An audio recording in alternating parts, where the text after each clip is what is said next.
तीर्थ, जो जैन समाज का अद्भुत तीर्थ है, जो प्राचीन ऐतिहासिक नगरी है, ऐसे हस्तिनापुर की पावन धरा पर आपका आगमन हो और हम सब आपसे विनम्र प्रार्थना करें कि आप अवश्य अपना प्रोग्राम उसोर बनाएं और हम सब और चलिए श्री पर समर्पित कर रहे हैं। वही मैं सुनने अर्घ बनाए चढ़ाऊं तो मैं आगे मेरे छाई सिद्ध करो कर मेरे भाभी अगर गुलबी कोई छवि प्यारी चरण बल मेरी जाओ बलिगारी।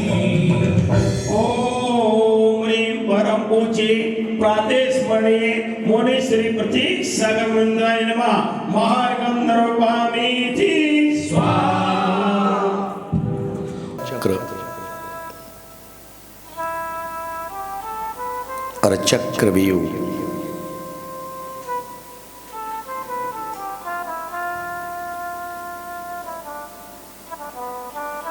हर जीव फंसा हुआ है।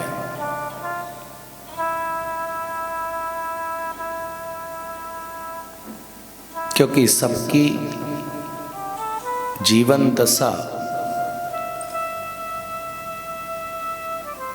अभिमन्यु जैसी है।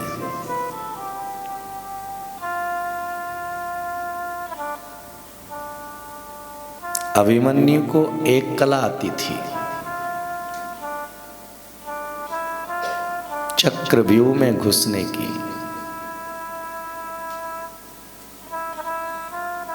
हम सभी के पास में एक कला तो है,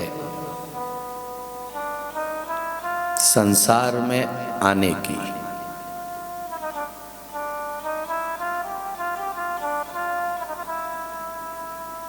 और संसार में आकर के हम विद्याएं सीखते हैं।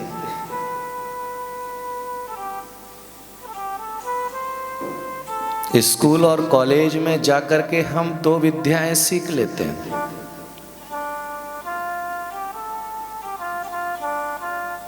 पहले नंबर पर सीखते हैं पेट भरनी विद्या,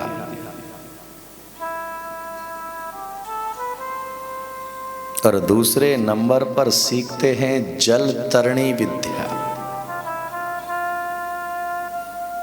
जो लोग स्विमिंग करने जाते हैं, अब समझ में आया?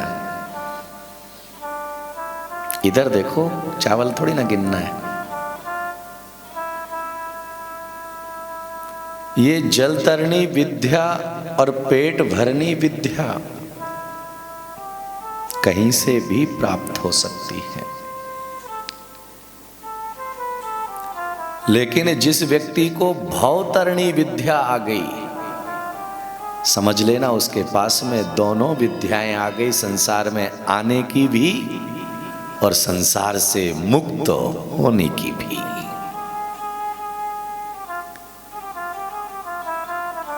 अभिमन्यु के पास में केवल चक्रव्यूह में प्रवेश करने की विद्या का ज्ञान था,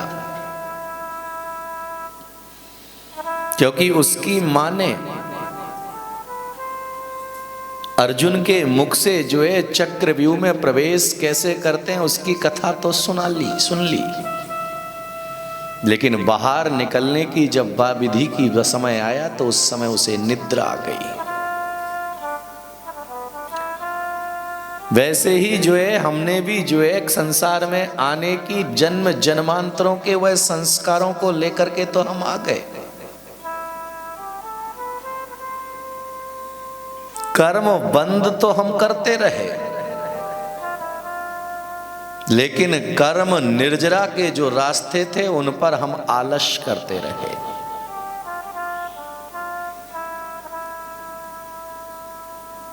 जैन धर्म का सबसे महान ग्रंथ, जिसके कारण से श्रुत पंचमी महापर्व प्रारंभ हुआ, कौन सा ग्रंथ? सठखंड आगम।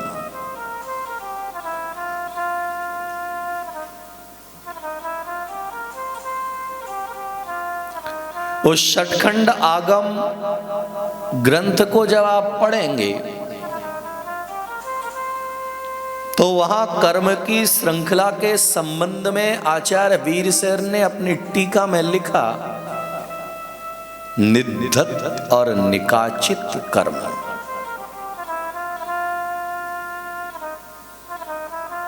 ऐसे कर्म जिनका फल हमें भोगना ही पड़ता है। पत्थर पर खींची गई रेखा के बराबर।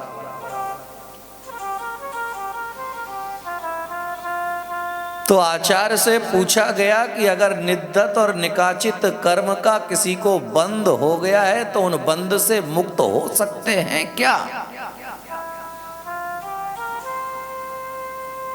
तो आचार्य कहते हैं कि तीर्थ वंदना से जो है निद्धत और निकाचित कर्मों को भी हम क्षय कर सकते हैं। जिनेंद्र भगवान के दर्शन सिद्ध भूमि पर जाने से, क्योंकि जब हम सिद्ध भूमि पर जाते हैं तो वहां पर विशुद्ध परिणामों के साथ में जब हम वंदना करते हैं, परिणामों के अंदर पूर्ण रूपेण विशुद्धि रखते हैं, क्रियाओं में पूर्ण रूपेण विशुद्धि रखते हैं, तो वह निद्धत और निकाचित कर्म भी ढीले पड़ जाते हैं। जैसे जो है पान का आपने खाया और पान को खाने के बाद जो है उसके ऊपर पीक गिर गया आपका कपड़ों पर, और पीक गिर जाने के बाद वह कपड़ों पर पड़ा हुआ पीक जो है सूख गया, और फिर आप कपड़ा धोने के लिए गए, वह दाग साफ होगा या नहीं? कपड़ा फट जाएगा लेकिन दाग साफ। लेकिन जिस समय वह कपड़े पर पीक गिरा और तत्क्षण आपने उसे साबुन सरफ लेकर के धोने के लिए बैठ गए, तो वह पीक का दाग मिटेगा तो नहीं, लेकिन हल्का जरूर हो जाएगा। उठते बैठते खाते पीते चलते सोते व्यवहार करते हुए हम पाप का संग्रह करते हैं। उस पाप का संग्रह करते करते बीच बीच में जब हम सिद्ध क्षेत्रों की वंदना कर लेते हैं तो वह पाप धीरे धीरे हल्का होने लगता है। और जब जाते ही नहीं है, केवल कर्म के लिए हमेशा जाते हैं, पाप के लिए हमेशा जाते हैं, लेकिन पुण्य के लिए कभी हमारे समय हमसे नहीं निकलता है, तो वह पाप गहरा हो जाता है।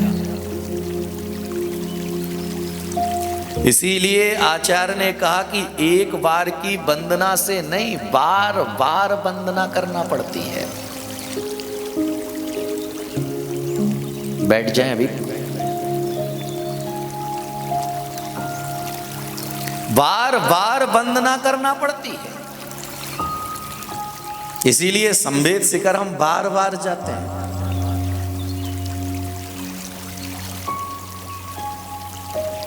गिरनार हमें बार बार जाना चाहिए। चंपापुर हमें बार बार जाना चाहिए।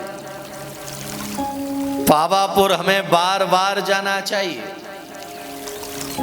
क्योंकि ये सिद्ध क्षेत्र है।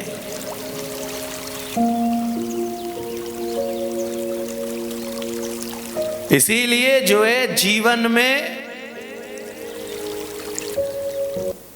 छोटा सा बच्चा दीपक के पास गया और उसने दीपक की ज्योति को पकड़ लिया, वह जलेगा या नहीं जलेगा? हाँ? और अगर किसी बड़े व्यक्ति ने पकड़ा है तो, क्योंकि अग्नि किसी के साथ में भेद नहीं करती, वह व्यक्ति को देख करके नहीं जलाती है, वह जो है, जो पकड़ता है, जो उसके नजदीक आता है, उसे जलाती है। वैसे ही जो है कर्म जो है किसी व्यक्ति को देख करके फल नहीं देते हैं, जिसने कर्म किया है उसे उसका फल भोगना पड़ता है, चाहे वह तीर्थंकर हो या वह आम इंसान हो, क्योंकि वह बिना भेद के, बिना किसी पक्षपात के वह अपना फल देती है। तो ये जो कर्म है वह कर्म आया कहां से? उस कर्म को लाया कौन? जीव स्वयं ही लाया है। एक हाथ अपना ऊंचा करिए जरा और महसूस करिए कि एक हाथ में आपके बॉल है और बॉल सामने आपके दीवाल है।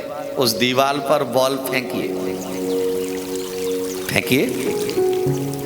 जब आप बॉल दीवाल पर फेंकोगे तो बाद में बॉल कैसे आएगी? फेंका आपने ऐसे था, आया ऐसे। ये सृष्टि का नियम है कि आपने बॉल को जिस रफ्तार से दीवार पर फेंका है उसी रफ्तार से बॉल तुम्हारे पास आएगी। आज कोई भी परेशानी एकदम से नहीं आती, कोई भी दुख एकदम से नहीं आता। वह आपका कर्म जमा होता जाता है, जमा होता जाता है, जमा होता जाता है, जमा होता जाता है, जमा हो जाता जाता है। जब अति हो जाती है तो फिर वह प्रकट होकर के तुम्हें फल दे देता है। इसीलिए हमारे यहां पर कहा गया प्रतिक्रमण।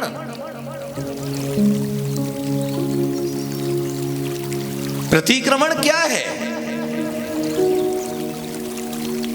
नया जीवन। किसी ने आचार्य विद्यासागर जी से पूछा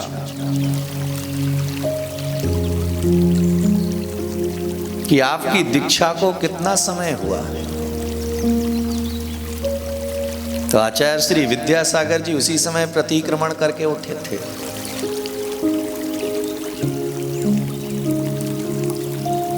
बोले अभी तो मेरे दीक्षा को केवल 5 मिनट हुए। बोले वह कैसे महाराज, आप तो इतने लंबे वर्षों से दीक्षित हो। बोले मैं अभी प्रतिक्रमण करके उठा हूं या नया जीवन लेकर के उठा हूं, इसलिए मेरा दीक्षा का काल केवल 5 मिनट का है। प्रतिक्रमण यानी नया जन्म। जो हमने कर्म किए थे उन कर्मों को हमने धोया है, उन कर्मों को हमने जो है विमुंचन किया है, उन्हें हमने स्वीकार किया है। तो इसीलिए जो है कर्म सिद्धांत कहता है कि जिस रफ्तार से आपने कर्मों को किया है वह कर्म का फल तुम्हारे जीवन में आएगा। इसलिए गांधी जी ने 3 बंदर कहे, बुरा मत देखो, बोलते जाओ, पढ़े लिखे हैं ना आप। बुरा मत सुनो, बुरा मत कहो। इन तीनों से ही केवल कर्म का बंध होता है क्या? सबसे ज्यादा कर्म का बंध आपके सोचने से होता है।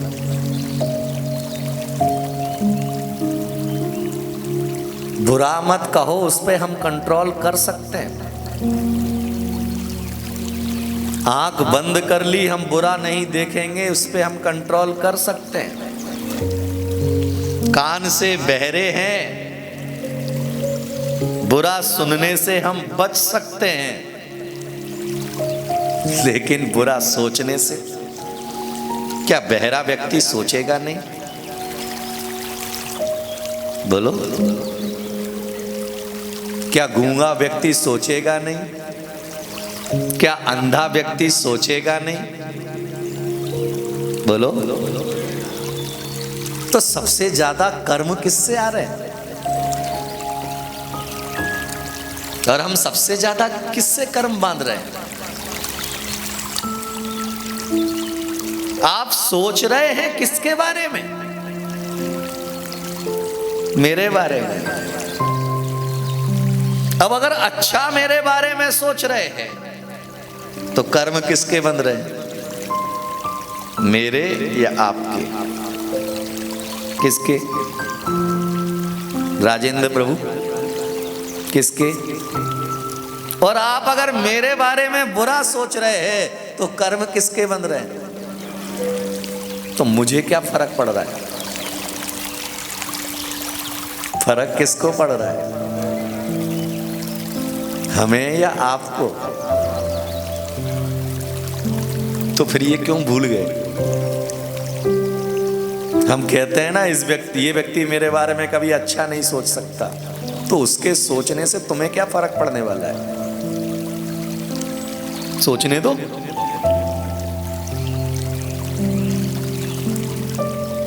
उसके सोचने से तुम्हें क्या फर्क पड़ने वाला है? हाँ, तुम अगर उसके बारे में वैसा सोचोगे तो दोनों के जीवन में फर्क आएगा। हम कई बार जोश जोश में आकर के कह देते हैं ना, टिट फॉर टैट। जैसे को इसका मतलब क्या है? दोनों ही गधे हैं। दोनों ही गधे हैं। एक बाप ने गुस्से में आकर के बेटे से कहा कि गधे की औलाद कहीं का। तो पहला गधा